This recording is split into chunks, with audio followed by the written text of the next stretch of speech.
First in high definition from the station on your side, this is WAVY News 10. Police say a child brutally attacked a kitten before it died. A story 10 on your side has followed for a month. Tonight, new developments in this animal cruelty case. And a North Carolina man's home burns down and now he's missing. But investigators say the two are not related. Coming up next, hear from his brother.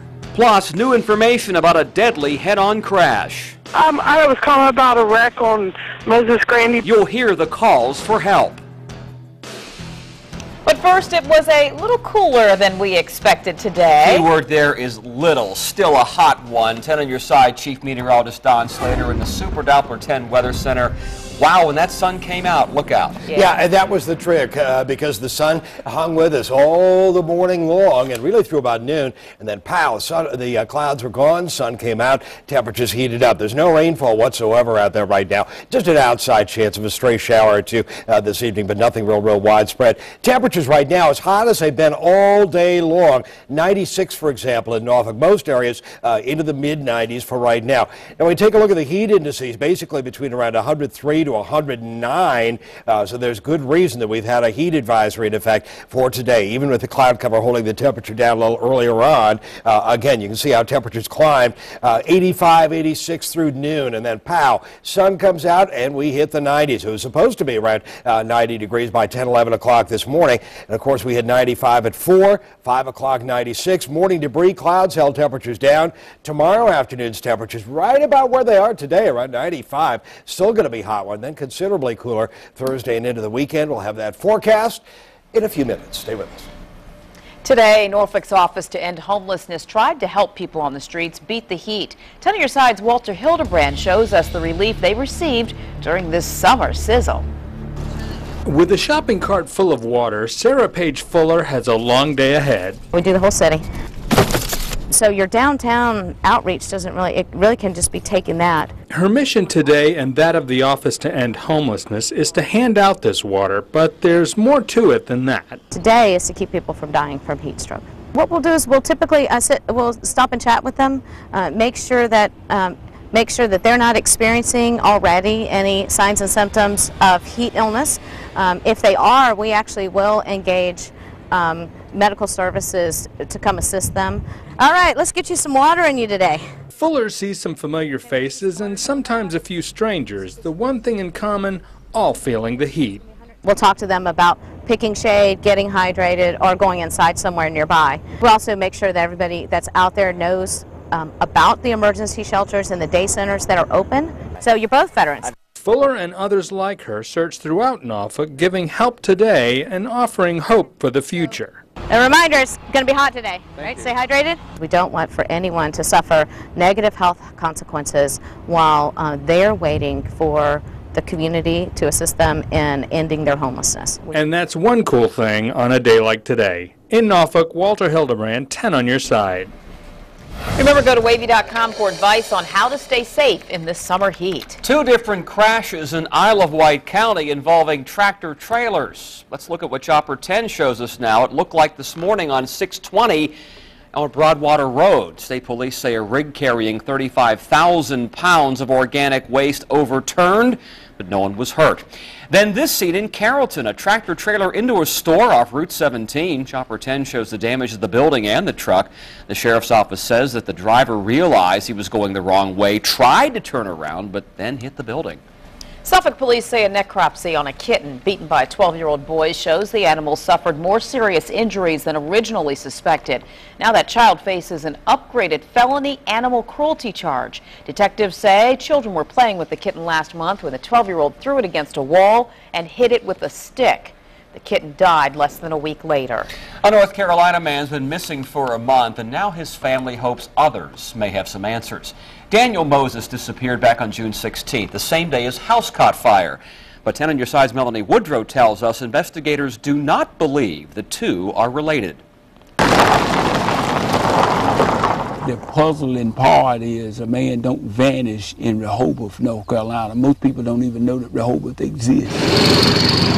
Along W.J. Duke Service Road between Rich Square and Jackson, Ben Moses' brother, 59-year-old Daniel Moses, was enjoying retirement Likes to fish, hunt, just a regular everyday country boy is what he is. That all changed June 16th.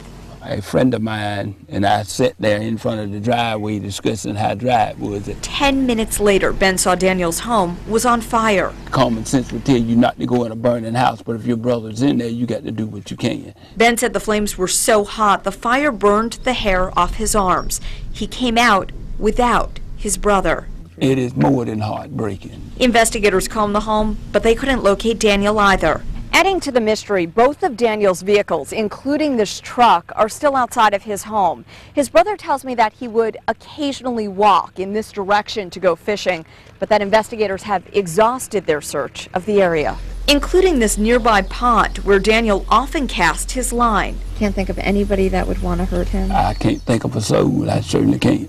For nearly a month, there's been no sign of Daniel. Not a call, nothing. We don't need to know why, we just need to know where he is. A spokesperson with the State Bureau of Investigation told 10 on Your Side investigators could not determine the cause of the fire. The Northampton County Sheriff's Chief Detective does not believe the fire and missing persons case are related. Neither does Ben. He believes his brother Daniel is still alive. My hope that he is well and return here soon, safe. That's my major concern. Melanie Woodrow, 10 on Your Side. Now, the family is offering a $10,000 reward for information that leads to the return of Daniel Moses. If you've seen him, call the Northampton County Sheriff's Office, 252-534-2611, or Northampton County Crime Stoppers. That number is 252-534-1110. Betty Ford was known for her strengths and failings. First Lady of the United States, a pioneer in helping those quell the demons from which she herself suffered. Funeral services are underway in Palm Desert, California for the former First Lady, and you're looking live right now at the Episcopal Church, where First Ladies past, present, friends, family, dignitaries, all honoring Ford for her public and private grace and courage. Among those giving a eulogy, the former member of the Betty Ford Center. You're looking at Michelle Obama right there, First Lady of the United States, with Rosalind Carter sitting to her right. Overall, she is almost single-handedly responsible for the stigma having been removed from addiction, but, no one was more approachable. Another service will be held Thursday in Michigan. Just before the Fords occupied the White House, Americans enjoyed their visits with the Brady Bunch and the band of castaways from Gilligan's Island. Well, the man who created those television fantasies passed away this morning in Los Angeles. Sherwood Schwartz worked as a writer during the television's golden age, but he's best remembered for those two sitcoms that have entertained generations. Sherwood Schwartz was 94 years old. A Chesapeake woman called 10 on Your Side with a driveway dilemma. It needs to be fixed, and I think you're the only people that are going to be able to do that for me. Worried about her daughter's safety, she's been trying to get this problem fixed for months. Find out what happened when we answered her call.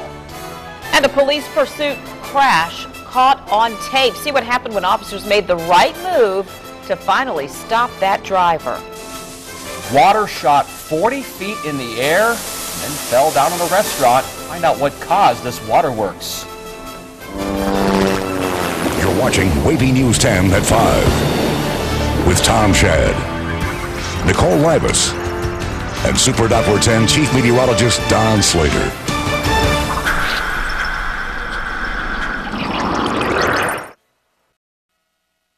A dramatic end to a police pursuit in California. Officers tried to stop the driver because the headlights were off, and they ended up chasing the SUV for an hour. The Highway Patrol threw out spike strips and tried a pit maneuver. When that didn't work, they rammed the back of the Ford Explorer there and caused it to spin onto its roof. Officers arrested the driver. No one was hurt. Police say that SUV was stolen.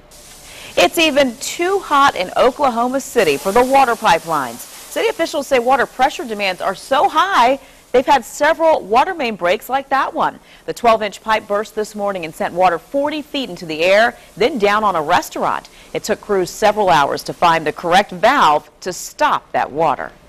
A Washington couple was furious with airport security. They just treated him like he was a terrorist. He's a 6-year-old boy. You'll see why this little boy didn't want to continue his journey to the happiest place on earth. A viewer called 10 on your side about this hole cut in her driveway by Virginia Natural Gas. They promised to come and fill it, but look, it's been so long, there are already weeds growing out of it. We'll tell you what we found out coming up.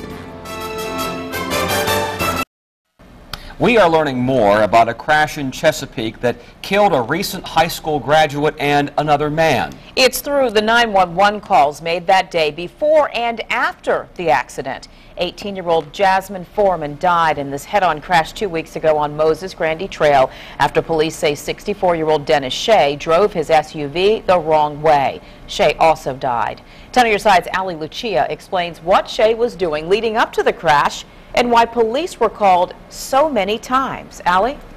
The 911 tapes released today reveal on that day, June 21st, leading up to the crash, Shea's behavior was spiraling out of control.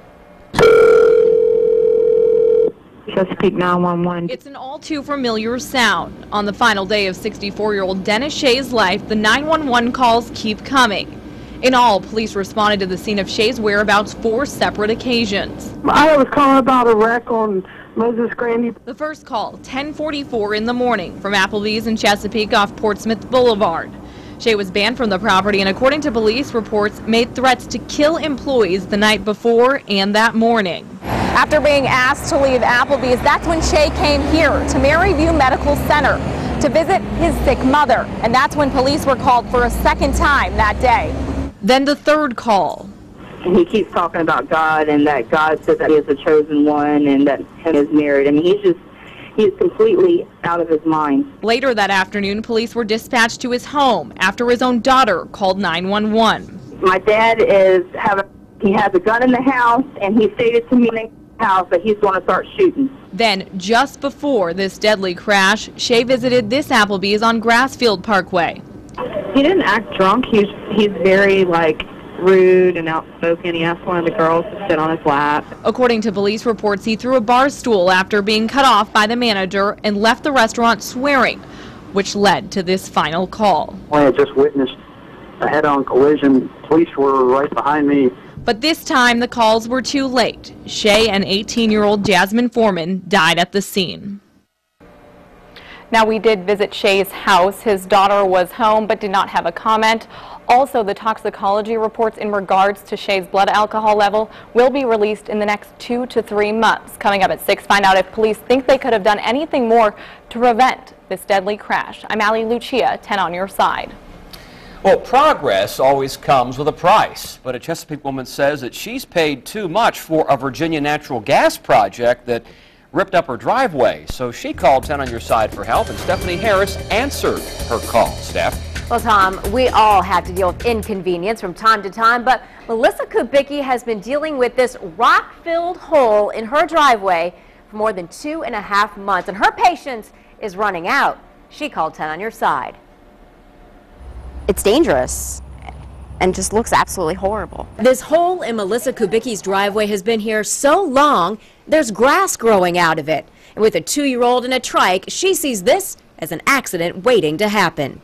Yes, it's ridiculous. Virginia Natural Gas hired a contractor, W.E. Curling, to replace the gas lines in the neighborhood. This is the hole they dug to do the work. They filled it with rock and sand as a temporary patch. That was 2.5 months ago. It needs to be fixed. And I think you're the only people that are going to be able to do that for me. Kubicki has called the contractor and Virginia Natural Gas for weeks. Every time she claims she gets the same response. That they're going to place a call to the supervisor. So 10 on your side called Virginia Natural Gas and within a few hours got this response. One of our construction supervisors went to the South Norfolk neighborhood this afternoon to visit the property. He and a representative for the contractor later spoke to the customer by telephone. We were able to find a resolution to the customer's concerns. The affected area will be repaired by the end of the week. We apologize for any inconvenience this might have caused. I'm just impressed at how fast, because for 2.5 months I've gotten nowhere. Phone call after phone call and nothing. And finally somebody is validating that this is not right. So Kubicki is happy, but she's been told that it'll be fixed before. So 10 on your side will be checking back with her on this progress to make sure that Virginia Natural Gas makes good on its word. Stephanie Harris, 10 on your side. A bear in a pear tree. The cub that spent a couple of days hanging out near a Suffolk church is back in the woods tonight. A 10 on Your Side viewer called us about the animal first spotted Sunday near the Rose of Sharon Church on Nansman Parkway. We took you to the scene live last night at 5. Look at that guy. And 10 on Your Side's camera was there a little later when the cub scurried back into the woods, hopefully reunited with his family. Now, in high definition, your Super Dot for 10 forecast with Chief Meteorologist Don Slater. No rainfall out there right now to ease things just a bit. It's very warm, very, very humid throughout the area. I want to show you what's ahead in our forecast. Start things off Super Dot for 10 live, and there is no rainfall shooting at us right now. We could see an isolated shower or thunderstorm, but it's not very, very likely overnight. Now, it's going to be mid-90s for tomorrow. It's basically mid to upper 90s right now into the area. It took a long, really all afternoon for things to heat on up. Once the sun popped on through, we ended up with our skies clearing and temperatures really rising very, very rapidly throughout the area. We'll show you the temperatures in just a second. I want to show you where the forecast is coming from. Mid-90s for tomorrow. Our skies have cleared off. We could see a little cloud cover overnight with this wind shift line that is out there. And a chance of rain, not a very big chance of rain during the overnight hours. Tomorrow, a little bit better shot at some rain. Here's where we are tomorrow morning at 7 o'clock. A light northerly wind at 10 miles an hour, 10-mile-an-hour winds at the noon hour for tomorrow. Sunshine.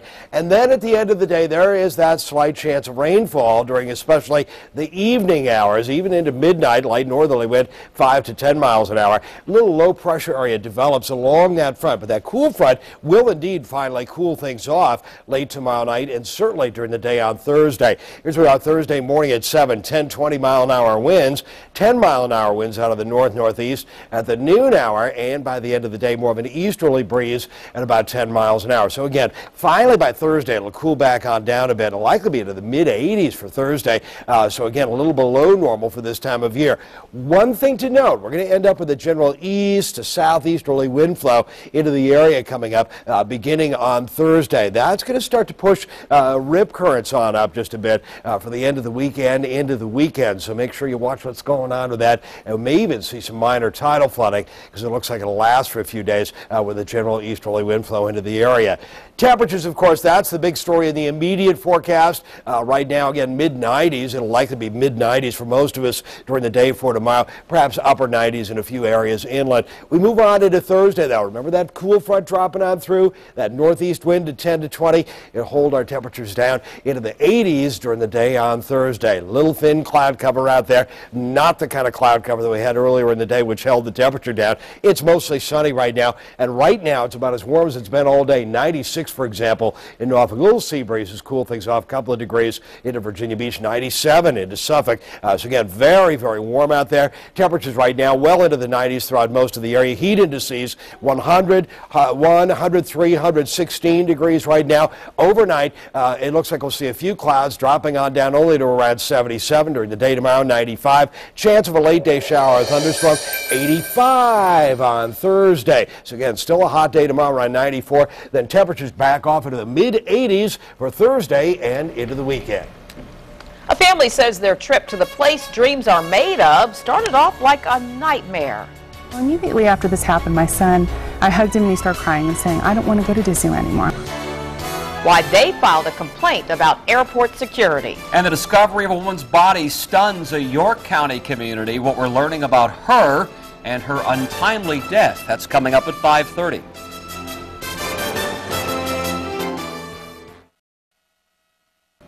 They just make too much noise. That's why a Pennsylvania restaurant owner is banning kids from his business. Beginning on Saturday, children under the age of 6 are not allowed inside McDane's restaurant and golf center outside Pittsburgh. The owner says the kids disturb other customers, and the parents of noisy and unruly children are impolite and selfish.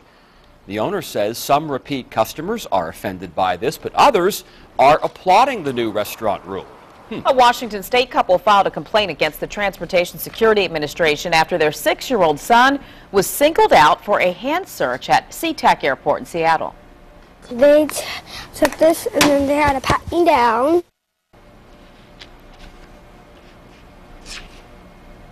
The boy's parents say their son was given 2 pat-downs after a video game set off the detector.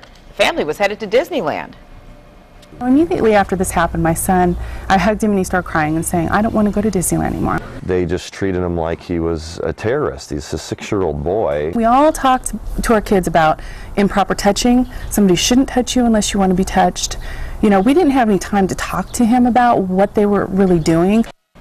The TSA says sometimes agents are required to give modified pat-downs to children under the age of 12. The agency says it's investigating that family's complaint. Fish and chips at the Virginia Aquarium. We'll take you on a tour of the new interactive exhibit and tell you how it's helping the workers who take care of the fish. Plus, after 6 months at sea, the rawhides return to Naval Station Norfolk. 10 on your side takes you to today's homecoming.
They're in the race.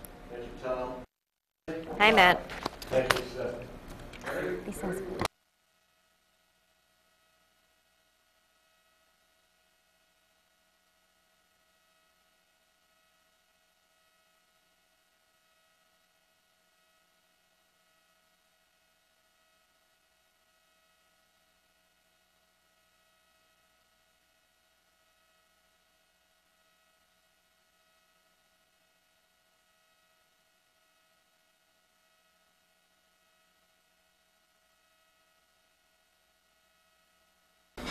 Technology used to find lost puppies now helps identify fish.